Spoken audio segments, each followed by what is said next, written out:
What's going on, everyone? I am just a typical, average American here today to react to this video by a fellow American named Travel with Nicholas, where he's going to talk about his experience actually living in Norway and four things that surprised him the most about Norway. So I really want to take a look at this because honestly, most of us Americans don't travel outside of the United States. So I think this will be a very, very interesting perspective to hear about what life is like in Norway and some of the weird stuff in Norway and just how it's different from here, the United States. So let's take a look. When I first moved from California all the way to Norway, I expected it to be beautiful, quiet, and peaceful. And while I was Yeah. I mean, that is very unusual. Wow. He's from California? He moved not just out of the country, out of the United States, which is very, very unusual, all the way to Norway, which, like he said, if you're going to pick a place, like that's probably a very good choice because Norway is known for being very nice, very beautiful, a wealthy, successful country. So, like, I get it, but it is very unusual. right, there are still so many things that shock me about Norwegian people. And today, I'm going to be sharing 4 of those with you guys in this video. Alright, so the first thing that Okay. really surprised me when I first came to Norway, and something that I actually have done, is buying your groceries in Sweden. Now you're probably asking, why would you do this, or how do you even do this? Well, for Buying your groceries in Sweden, another country. I mean, I understand that Sweden borders Norway, but is this like actually very common? Like this is normal in Norway? It's just weird, like as an American, like thinking about this because it would just it's not something we would ever think about. Like, I mean, the U.S. is so big, like most of us aren't even close to Mexico or Canada, but there'd be really no reason to do that, to travel to another country just to buy groceries. So it seems like a lot of effort, but so why do you do this? many Norwegians, they actually go to Sweden to buy their groceries because the prices are almost half of what they would be in Norway. And Oh, oh my God. Okay. Now it makes sense. Say no more. That makes total sense. I was thinking like the benefits have to be pretty extreme I mean, I don't know how difficult it is to travel to Sweden from Norway, like, or what crossing the border is like. Maybe it's easy. Maybe it's not that much effort, but traveling anywhere like that's kind of far away just for groceries, there has to be a big benefit. And this, he said, like almost 50% cheaper. 50% cheaper? No wonder you're doing this. That's unbelievably. That is so much cheaper. Half price? if you guys look on the map, you can see that Norway and Sweden border each other. So what most Norwegians do, and what I've done, is you take a car up to Sweden, which is, maybe 1.5 hours, 2 hours, and you buy all the essential groceries or any other items you need there. I remember first So this is just normal. So I mean, does it depend on where you are in Norway? Like what if you live on the west coast of Norway? Are you still driving all the way to Sweden? Like doesn't that take a long time? Maybe it's worth it. Hmm. With gas prices or maybe you're in an electric car, but wow, I didn't realize this was so like normal. So in Sweden, they expect to see like a lot of Norwegians coming, like at the grocery store. I guess they're used to it. going there and thinking, oh, it's probably going to be a little bit cheaper. But when I got there, I was shocked. First of all, when I walked into this grocery store, there were people with carts buying massive amounts of bulk items. I mean, it felt like I was back Oh. in Costco or in Walmart. I was just about to say, do you guys have Costco? And it's like a huge bulk grocery store. Like you buy a lot. Things are sold in massive quantities, and so you're Norwegian, you go to Sweden, and you don't want to have to go all the time. So it makes sense that you're like filling up your grocery cart or whatever, packing your car full of like as much as you can. I guess that's funny. It makes sense though. Because of how large these, packs of Coke were, and candy and alcohol. Oh And my I was just god. like, this is so smart because the prices were insanely cheaper. When I looked at the prices, I was like, oh my god, I gotta buy all my things here. So efficient. I mean, yeah, you really can't beat half price. Half price. How do Norwegian grocery stores even compete? If you can just go to Sweden and get half price? Doesn't that doesn't that create some kind of competition? Like I don't know. You'd think prices would go down in Norway somehow, but maybe not. It's so smart because in the US, people don't travel to the next state to get groceries. I mean, maybe some No. people do, but there's not really that much of a price difference. No. So this No. is something very interesting. If this was a thing in the US, like if you could travel like somewhere random, like Iowa, to get half price groceries, everyone would do it.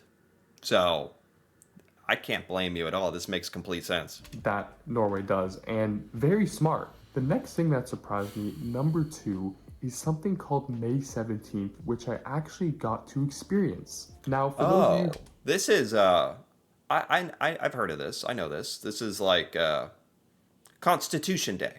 This is the Norwegian like national like your Independence Day, pretty much. who are unfamiliar with this, it is pretty much like the 4th of July, except in Norway. Yeah. So I remember going to Oslo. Wow. So this is an American that was in Norway during the Constitution Day. That had to be very cool or very interesting. And just expecting, some fireworks or a get together. But this was on another level. When I got into Oslo, Really? there were so many people walking the streets, waving flags, a huge parade through all the streets led by children. Yes, This is cool because, well, it's cool hearing this from an American, like, because I can relate to his perspective. Here in the US, we take 4th of July pretty seriously. Like, it's a pretty big party. And he's saying it's like even bigger and grander and more celebrated in Norway than in the US, which is very impressive. children, very surprising to see. And just Of children. So you guys, yeah, the 4th of July doesn't really have anything to do with children. It's America's Independence Day, but that's cool. That's honestly nice how in Norway it's like a day to include the children. people enjoying themselves and drinking and talking, and it felt more like a family reunion rather than everyone trying to be patriotic. And there were so many interesting Huh. things I saw. For example, I saw people wearing something called a bunad, which I'll pop up right here. It is a traditional Norwegian outfit. This is cool. Traditional Norwegian outfit. We don't have anything like this in the United States. That's really cool. Like that you guys have a cultural sort of outfit, like clothing, that it's like part of your history. We don't have anything like this. I think worn by primarily women during May 17th. Now, this thing is beautiful. I mean, it looks incredible. I love the design. I love how it looks. And I heard it can be quite expensive, around 3,000 to 4,000 USD, which I guess if you wear every May 17th, Oh my probably worth God. it. Oh my God. I don't. Yeah, we certainly don't have like some $3,000 like cultural heritage clothing item or that's crazy. These must be really high quality. But this was such a cool experience, and I 100% want to witness it again because I think everyone should in their life. That's The cool. next thing I'm going to be discussing is trust. This is something I also thought was very, very interesting and surprising about the Norwegian culture. Trust. I want to hear about this. Trust is different in Norway. They are built on extreme trust. Now, let me give you some examples. I remember walking the Huh. streets of Oslo and seeing these stands of just clothes hanging out on the street with nobody attending it, nobody watching it, and just a small QR code saying, Vips here, which I think is like the Venmo to send money. And I was like, wow, this is incredible to see because in other What? Clothing stalls? Just out in the open? And you can I like the use of like technology. There's like a QR code to scan with your phone so you can buy it, and he's implying no one is there. There's just clothing and you have to scan it and pay for it yourself. I mean, that would there's a reason we don't have this in the US. It's like it would literally not work. Like that is such a good example of the difference in trust. Why is it that in Norway you guys can trust each other so much? Well, obviously it's because you guys behave, you follow the law, you don't steal. That's what creates trust. But it's like why are Norwegians, what is it that makes you behave better than Americans? Like here, there's a lot of good people, but there's a lot of people that would steal if they had the chance. I'm just trying to think what causes that big of a difference between our cultures. places, I would have expected that to be stolen within 10 minutes or 5 minutes. But no, here in Norway, people trust each other very highly and will trust you that you're not going to steal any items. And this is also seen with leaving items in a cafe. Nobody's going to touch those or steal those. Or even leaving kids out in strollers outside of cafes, and nobody's going to steal that either. Oh my god. It's unbelievable in a way. Like I can't even think about if here in the US if we had this much trust, if people actually trusted each other and we all were trustworthy and behaved. That's the other part of it. Yeah. It's not just about trust. That trust has to be legitimate. Um I can't even imagine how much it would change our society. I guess it'd be a lot more like this, where you can just leave, for one example, leave your stuff out and not worry about stuff getting stolen or your kids getting kidnapped or I don't know who would do that. It was just so interesting to see how trustworthy people are here. And I think it's amazing to be a part of that. because it feels like everybody is looking out for you and everybody wants you to succeed and feel accepted. So I think this was very interesting to see. That is amazing. Here in the US, everyone's kind of generally out for yourself. Like you're taught to focus on yourself. Like do what's best for yourself, not others. I'm really trying to think like what accounts for this difference. Is it just how you're raised? Like I guess it's just like the value system that we have in Norway versus the US. And definitely something I'm not used to because in other places, trust is not very well known. People steal, people lie, Yeah. people cheat. But Yeah. here in Norway, I have yet to experience that. All right, so the next thing I'm going to be talking about, which really surprised me, was how What? non-confrontational Norwegian people are. So, in the non non-confrontational. This kind of is related to trust in a way. Like, I don't know. Are we just more aggressive? Like what and why? Man, non-confrontational. which really surprised me was how non-confrontational Norwegian people are. So, in the US, I was very used to hearing people shouting all the time, getting angry at each other, even upset if they got the wrong order or wanted a new drink. But here in Norway, That's such a good example. That is the perfect example. In the US, people, if they get the wrong food at a restaurant, if it's not cooked good enough, people will get so mad. People are so disrespectful to service people and cashiers and waiters, and it's not good. It's not considered good. but it is somewhat socially accepted. I mean, a lot of Americans like me will kind of look at you like, really? Come on. Like, but it still happens. Like, it's still very much like, you definitely see that. It's not all the time, but you definitely see it.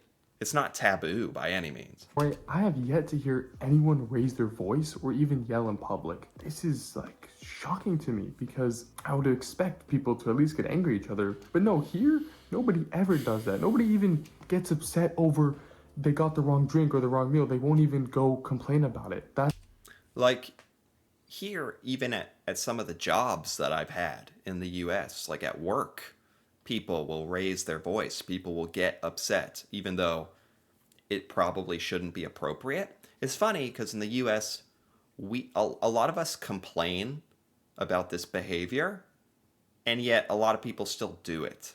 So we're very aware of this bad behavior, and we know it's a problem, but there's just that those certain Americans who do it, and then a lot of us who are like who look down on it.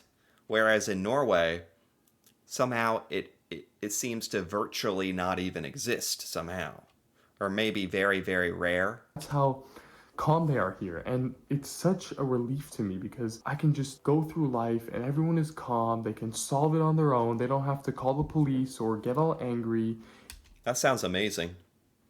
Like, and what a great environment for like problem solving, for talking, discussions. No wonder Norway has been so successful as a country if this is like how you guys conduct yourselves, your behavior. This it seems like such a great environment for like collaborating and getting things done. And in the US, a lot of our motivation is like getting ahead, kind of. It's a real nice change of scenery and it makes your life so much less stressful because let's say you're working a job, you don't have to worry about somebody yelling at you or somebody telling you, give me that, give me this. All right, and the final thing that surprised me about Norwegian culture is how connected to nature people are here. Huh. You know, coming from California, I never really had a lot of nature around me. If I wanted to go on a hike or go to the beach, it would be at least 30 minutes to 1 hour minimum. But I've heard about this that in Norway, you guys even have like a word for it. Is it fruitsaliv or it's something where you guys prioritize being connected to nature, being in nature, and that it's important for like your health. This is not a philosophy that we have in the United States, but I think this is like one of the biggest things we're probably missing out on here. here in Norway, nature is literally right outside your doorstep. And I remember first coming here and seeing so many different people out hiking, walking, biking, you know, old It's funny because here, like if I see somebody walking on a public road, sometimes I'll think like, are they okay? Like, are they in trouble? Do they need help? Because like walking is that unusual. I mean, people walk at like parks and stuff, but like you really don't see anybody out like doing what he's describing. Plus, there's like not really any beautiful nature in a lot of places, so it makes it difficult. Whereas in Norway, it sounds like it's so much easier for you guys because the nature is right there, like everywhere. Like Norway is a beautiful place, right? older people to younger people to people in the middle, everyone was out in the nature. And I think this is why Norway is one of the happiest countries on earth Sure. because they're so connected to nature and the outdoors Sure. and, you know, cabins. It's so amazing to see. And I personally have fallen in love with nature now. I used to not really like hiking or walking, but now it's something I do every single day. Wow. Literally every day I walk or hike. That would be like a lot of effort for most Americans to like get out and walk. Like for us, getting out is like going to the store or a restaurant. That's like, oh, we got out today. We don't do all this.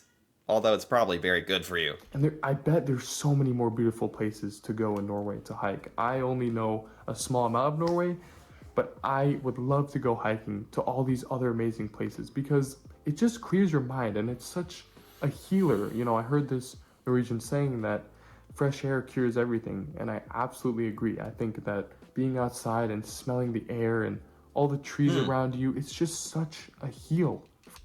I don't know. It sounds good. I don't know. This is just something that we don't really prioritize here. I feel like if we did, maybe we would learn it has all these benefits, but I don't know. For some reason in the US, it feels like it's hard to make time for it. But maybe we're just not prioritizing it enough. For anything you're going through. So that was very, very surprising for me to see because I am not used to people hiking or walking a lot or going out into nature. I'm used to Yeah. in California people, walking to the grocery store or just playing on their phones. But here in Norway, yeah, it's Yeah. unbelievable to see how connected people are to nature. All That's right, and that cool. does it for the video. That's really cool. This was really cool. There's a lot of things in Norway that I feel like we could learn so much from um, that we don't even think about or know about. And there's also things like shopping in Sweden that are just like interesting, but not really something we're going to do. But yeah, this was really cool. It's really cool hearing like Americans who have gone to Norway and they notice all these things that stick out once you're living there. Um, and quite a few things think we could really learn from. So this was really cool. Anyway, if you enjoyed this, feel free to give this video a like or leave a comment with your thoughts on, you know, his observations about Norway, if this is accurate or what you think about this. That'd be cool to hear about. And if you're interested in more videos like this, me reacting to Norway and Norwegian things that I've never seen before, feel free to subscribe for more. And until then, thanks for watching and see you next time.